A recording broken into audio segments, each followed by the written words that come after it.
লাল পাটাতনে ফুটে উঠেছে আলপনা, ফুটেছে বাহারি রঙের ফুল। সৌধের চূড়া থেকে শহীদ বেদি, পায়ে চলার সড়ক সবই ধুয়ে মুছে চকচকে করা হয়েছে। চত্বরের সিঁড়ি ও বিভিন্ন স্থাপনায় পড়েছে রং তুলির আঁচড়।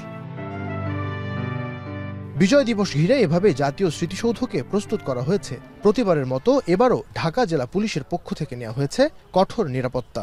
শ্রদ্ধা জানাতে আসা দর্শনার্থীদের যাতায়াত নির্বিঘ্ন করতে ঢাকা আরিচা মহাসড়কে গোয়েন্দা নজরদারি সহ পুলিশ মোতায়েন থাকবে প্রায় ৩০০ এর বেশি।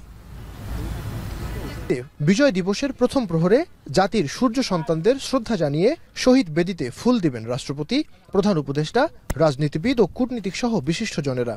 এরপরই সর্বস্তরের জনতার জন্য খুলে দেওয়া হবে সৌধ প্রাঙ্গণ।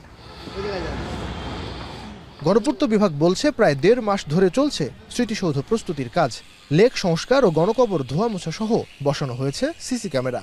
সাভার স্মৃতিসৌধ মহামান্য রাষ্ট্রপতি, মাননীয় প্রধান উপদেষ্টা, মাননীয় উপদেষ্টা মণ্ডলী সহ লক্ষ লক্ষ জনতার শ্রদ্ধা নিবেদনের জন্য পুরোপুরি প্রস্তুত রাখা হয়েছে।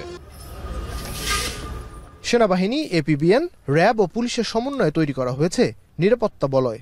এসএসএফ, পিজিআর নিরাপত্তা বিধান করে এবং গোয়েন্দা সংস্থার লোকজন থাকে এবং আউটার পেরিফেরিতে পুলিশ প্রশাসন সহ এপিবিএন ওনারা দায়িত্ব পালন করেন, র্যাব থাকেন। যথাযোগ্য মর্যাদায় দিবসটি উদযাপন উপলক্ষে ৩ বাহিনীর সশস্ত্র কুচকাওয়াজ সহ পুষ্পস্তবক অর্পণের প্রস্তুতিও সম্পন্ন হয়েছে। এক সাগর রক্তের বিনিময়ে বাংলার স্বাধীনতা আনলে যারা, আমরা তোমাদের ভুলব না।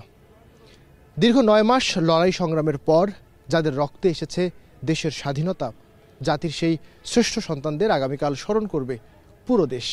আর তার জন্য পুরোপুরি প্রস্তুত করা হয়েছে সাভারের জাতীয় স্মৃতিসৌধ। আগামীকাল সকালবেলা রাষ্ট্রপতি এবং প্রধান উপদেষ্টার সঙ্গে এখানে শ্রদ্ধা জানাতে আসবেন পূর্ব তিমুরের প্রেসিডেন্ট। সেজন্য নেওয়া হয়েছে নিচ্ছিদ্র নিরাপত্তা ব্যবস্থা। সাভারের জাতীয় স্মৃতিসৌধ থেকে নাইম আবির, এখন ঢাকা।